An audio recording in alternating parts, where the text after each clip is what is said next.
is at stake in the fruitfulness of your life and ministry.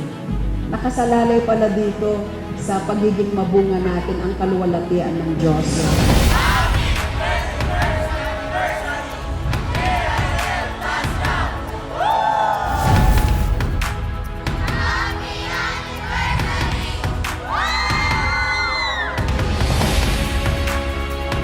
Kapag tayo ay nagbubunga, naluluwalhati ang Ama.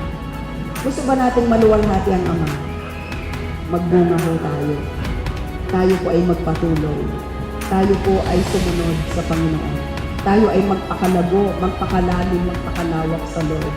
Maging kapaki-pakinabang ang buhay nito. Sabi ni Pablo, to live is Christ and to die is gain.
tinig mo.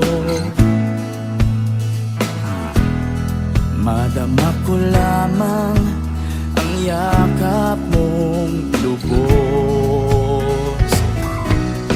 Lalakas ang puso kong ito, mapapawing lahat ng takot ko.